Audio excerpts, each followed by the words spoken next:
Hey guys, and welcome to Dark Souls Prepare to Die edition. This is the PC edition, and I am using DS Fix for it, but we will start a new character. I'm just gonna name him or her Rice, and let's make it a female. Why not? I've never played a female in this game before, but I'm going to start as a wanderer because I really like the scimitar there that she has. It really doesn't matter what class you choose because you can be anything.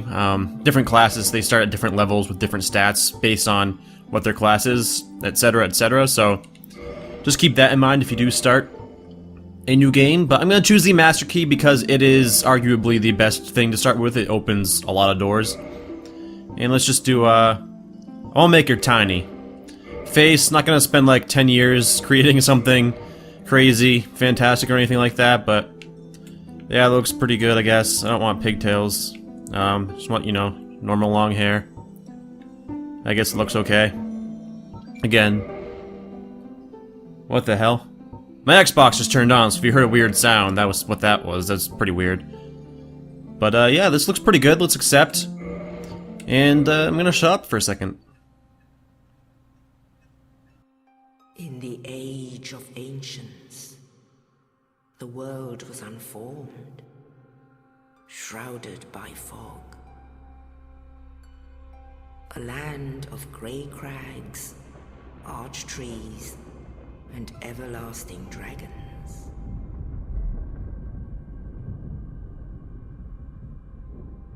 But then there was fire, and with fire came disparity. Heat and cold, life and death, and of course, light and dark.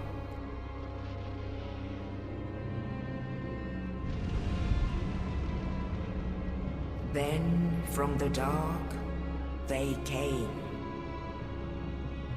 and found the souls of lords within the flame.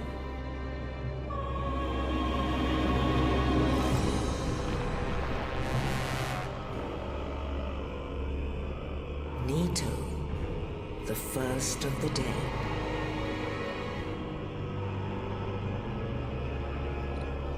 Spooky. The Witch of Izalith and her daughters of Chaos. Gwyn, the Lord of Sunlight, and his faithful knights. And the furtive pygmy, so easily forgotten.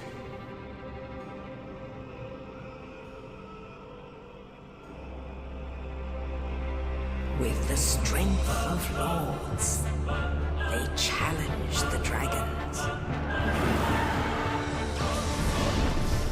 Gwyn's mighty lords peeled apart their stone spears.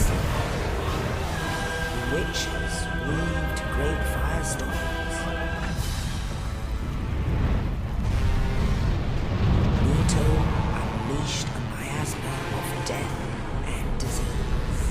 I love the character design on Nito. He's pretty awesome looking. The scaleless betrayed his own, and the dragons were no more. Oh, he looks disgusting. He looks like moist.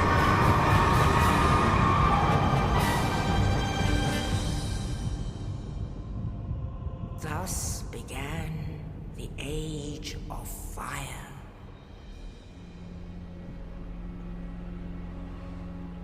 But soon the flames will fade, and only dark will remain.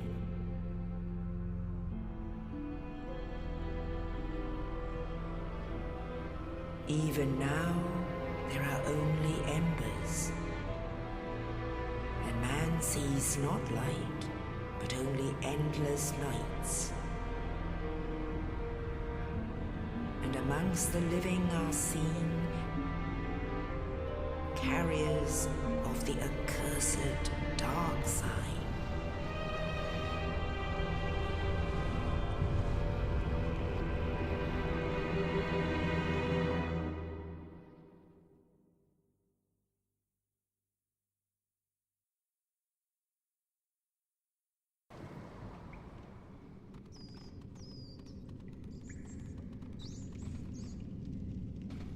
Yes, indeed. The dark sign brands the undead.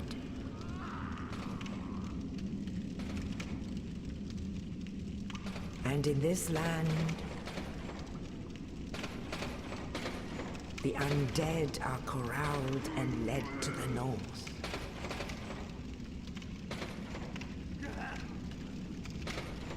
Where they are locked away to await the end of the world.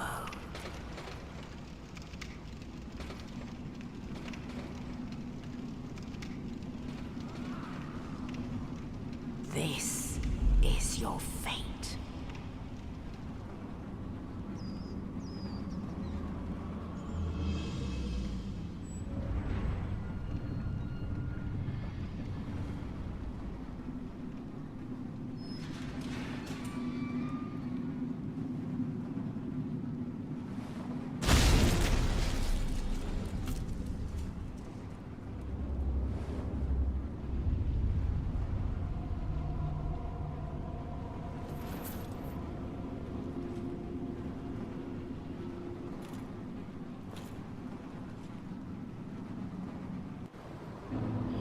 Alrighty, here we are in the beginning of the game here. And obviously someone is looking out for us up there. Who? We don't know. We're obviously pretty hollowed. This game actually looks pretty good for being released in 2011. Actually, the PC version I don't think was released in 2011, but still, it looks pretty great. As long as you have the DS Fix enabled. And these are just going to be our tutorial things here. It says RB to attack. I'm using an Xbox controller. If you're playing the PC version, I very highly suggest using DS Fix. It's just a small little mod that edits some stuff in the game, makes it look like this, basically. Otherwise, oh my god, I can't hit this guy. Otherwise, it looks like, well, just an Xbox 360 game, which is not the greatest thing in the world, especially if you're using a PC. It also locks it to, I think, 30 FPS, and you can unlock it to, you know, I think anything you want, really. I'm using it at 60 FPS just because. But there we go, that water really makes us all slow there. But this is not going to be like a super lore-heavy type of playthrough or anything like that. I'm not qualified, so to speak, to delve into lore too much, and don't expect top-level play either. I'm not great, not amazing at the game. I played through it a couple times, but that was well over a year ago. And they recently announced Dark Souls 3, so I'm like, I really want to play Dark Souls 1 now. I like Dark Souls 2, I played through it, but it wasn't, I don't know, it wasn't as good as Dark Souls 1, I don't think. It does not open from this side, so we can't go there quite yet. We'll just go right on through here anyways. And if we look up, as soon as we open the door after 25 years, I don't know if you can see him, but yeah, there we go, up there. Big bad dude. A lot of people don't notice him their first time through, but it's a pretty big surprise, and he's gonna jump down here and make you poop your pants. But you're gonna be like, I don't want none of that. And you're just gonna run through this door and get out of here. But yeah, I thought Dark Souls 2 was a really great game. It was.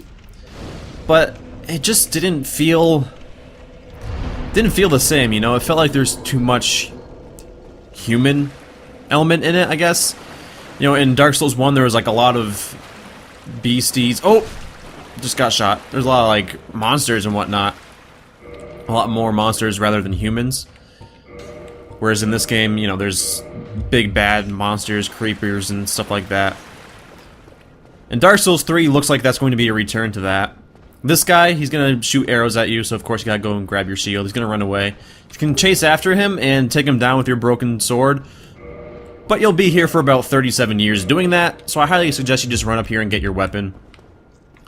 The Wanderer, more of a dexterity-based character, which means you're going to be using faster weapons and whatnot.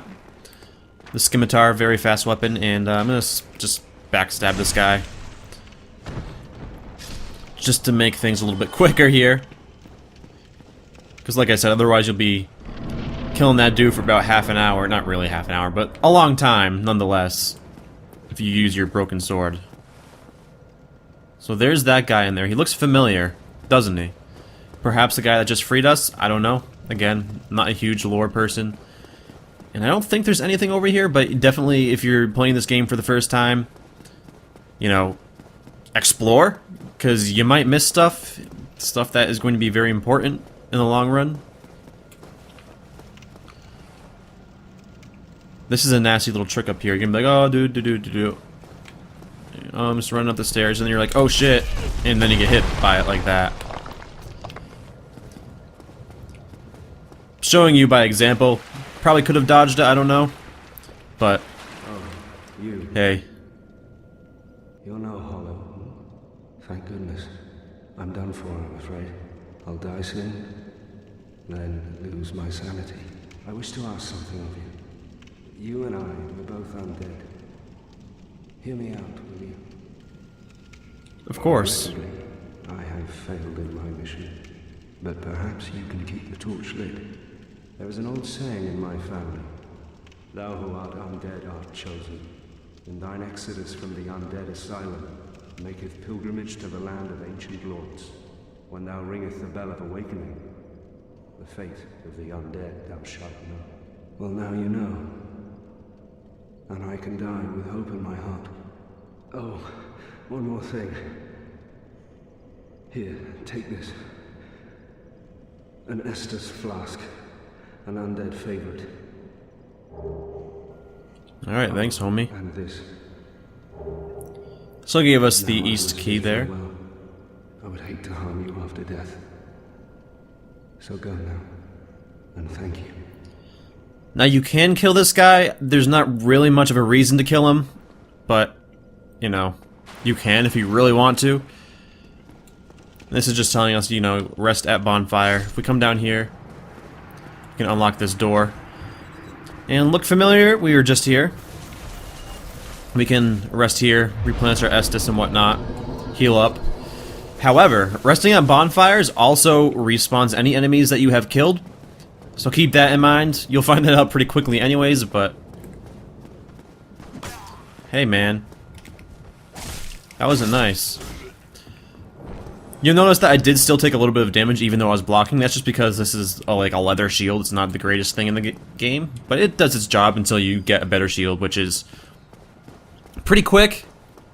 But we still have a little ways to go to get it.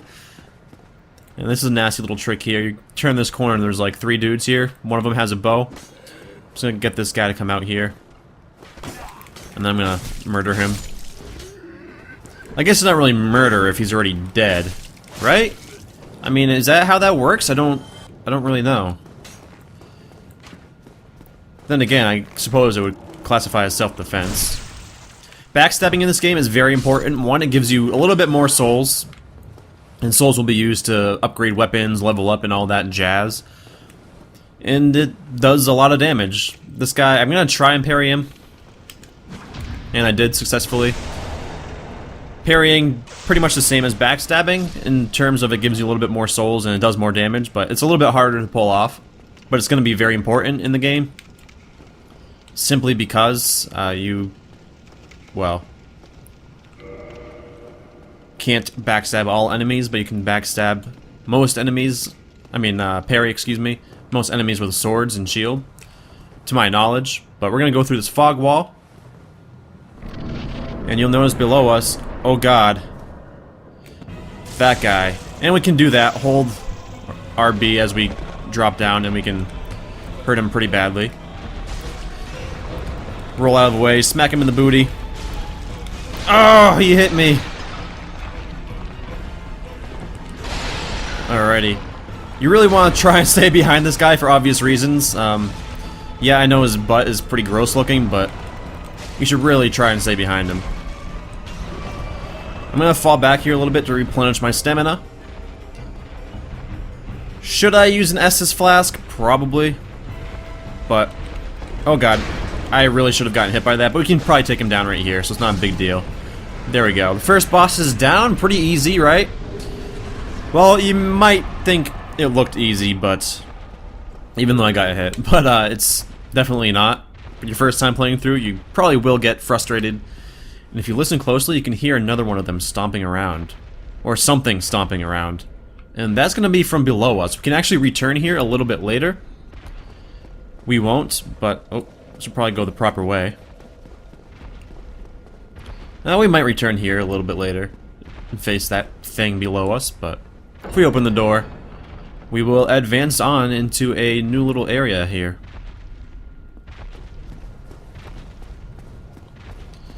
Run up these stairs. This is actually just telling us, good job, go ahead.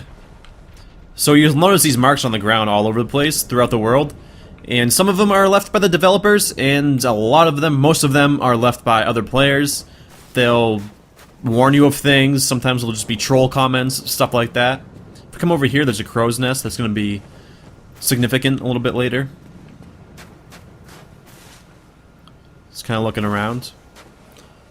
And I am aware I probably missed a couple items back there. I think I missed one that I know of, but it's not that big of a deal. Only in the ancient legends it is stated that one day an undead shall be chosen. There is said crow. To leave the undead asylum in pilgrimage to the land of the ancient lords. Lordran.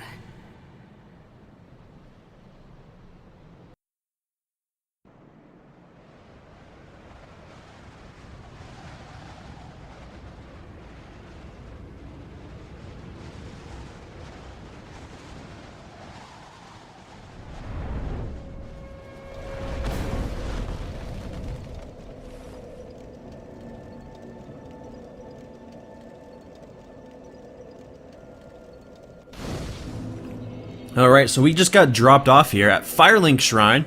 This is going to be our first little hub world where we return and go to other locations. And this is just telling us we can level up at the bonfire, which we will actually do. And the first time you rest here at Firelink Shrine, you replenish your Estus Flask to 10, which is pretty important. Right off the bat, I'm going to level up my Vitality and 1 point into Dexterity first off. Dexterity, our weapon scales with that better than Strength or anything else. And Vitality is, of course, just going to increase our health a little bit. You can see on the right there in the middle column. It increases our defense and our health a little bit. As well as... well, actually, that's it. And then Attunement. We won't be using that too much, but that's going to be like for spells and whatnot.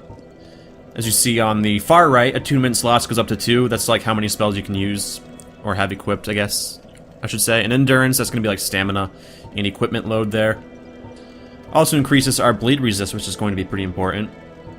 And of course, just defense in general. But for now, we're going to put 2 points into Vitality and 1 point into Dexterity. And again, it's, I don't know, you can put it wherever you want, I guess, but I think right off the bat, it's pretty important to do Vitality and, I already forgot. Endurance. There. Kind of stack it in the beginning because a lot of players will have a hard time getting used to the controls and stuff like that, but we're going to talk to this guy. What do we have here? You must be a new arrival. Let me guess. Fate of the undead, right? Well, you're not the first, but there's no salvation here. You'd have done better to rot in the undead asylum. But too late now. Well, since you're here, let me help you out. There are, actually, 2 bells of awakening. One's up above in the undead church. The other is far, far below, in the ruins at the base of Blight Town. Ring them both, and something happens. Brilliant, right? Not much to go on, but I have a feeling that won't stop you. So, off you go. It is why you came, isn't it? To this accursed land of the undead? And we can talk to him again immediately. Your face. You're practically hollow. I don't know. Going hollow could solve quite a bit.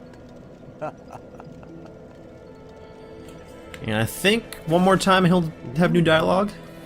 restoring your humanity? Well, there are a few ways to go about it. Collect it bit by bit from corpses. Or you can butter up a cleric and get yourself summoned.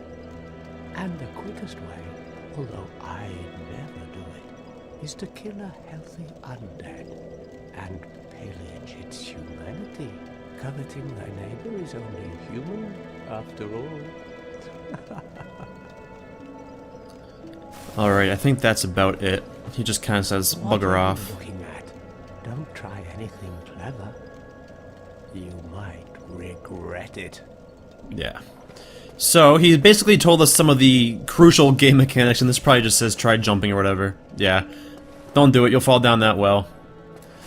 But he's basically telling us humanity will make us human again, you know, humanity. Very important mechanic. You're going to be able to use it for summoning people, invading other players, etc., etc. And if you get killed a bunch of times while being hollowed, your health bar maximum will go down a little bit. So, to fix that, you would restore your humanity, and well, that's it. We're gonna break this guy's pots just to piss him off. I don't like his haircut. He looks like that dude from Dumb and Dumber. So, we're gonna break his pots. That's about it. Now he won't be able to store things, and we're gonna talk to him. Hello there. I believe we are not acquainted. I am Petrus of Thoroland. Have you business with us? If not, I prefer to keep a distance, if possible. We're gonna be like, no, dude, let's talk. Hello there. I realize that I have requested that we retain our distance, but I also want you to know that it is not meant in ill will. Here, take this, as a token of peace. No, go ahead. It's for you. Oh, you're so kind. A copper coin. Oh my, you again. Oh, I know. How about this? I have to await my companions here anyway. So what if I were to teach you some miracles? Would that please you? We're gonna say yes, just so we can get the thing. And first, The menu. covenant with the gods. We may as well. I mean, we have no reason not to at this point in time. Now let me share my miracles. Only their ultimate effectiveness will be determined by your efforts and your faith. So we can buy all of these if we had the souls, and he does sell a couple talismans here, but that's... we can't afford them, obviously. We can learn a gesture. That's shrug. And let's close that. Alright, we get it, Petrus. Then here's all your gestures. You can replace them with whatever. Shrug. But yeah, that's that. We got a copper coin. Not sure what it's used for. I don't remember if it's used for even anything. If we come over here, we can drop down. Don't worry, you won't become dead. I mean, more dead than you already are. And there's a good little collection of chests here that's gonna have some items. You should always, always, always hit chests. And we'll see why later on in the game. I'm not gonna spoil it. We get a talisman there and a morning star. I'm not gonna use the morning star or the talisman, but they're here if you want to. A homeward bone, those will let us return to any bonfire, the last bonfire that we rested at, I guess I should say. And then we have another chest here, and that's Lloyd's talisman. Oh god, that was bizarre. So first and foremost, we're gonna run over here, grab that, and then oh shit. And then we're just gonna run the hell away, because I could probably take them, but not all of them at once. And that's something that kind of turns a lot of new players off, beginning players, is they'll come down here first, and then they'll get absolutely obliterated by those skeletons over and over and over again, because we are a little bit under-leveled to face them. But it turns people away. It turned me away for a good while, and then you're just kind of like, this game is awful. That guy's really, really adamant about chasing us. So is that guy. I'm gonna not fight him, but you saw that crow up there, I'm sure, the crow that brought us here. And I'm just gonna bugger right off, rest at the bonfire to reset them if I can. Yeah. And that, whoa, hey buddy. That's another player. No pants on, but... yeah, that will be it for this episode. I know we didn't do much, but as always, thank you all very much for watching, and see you again real soon.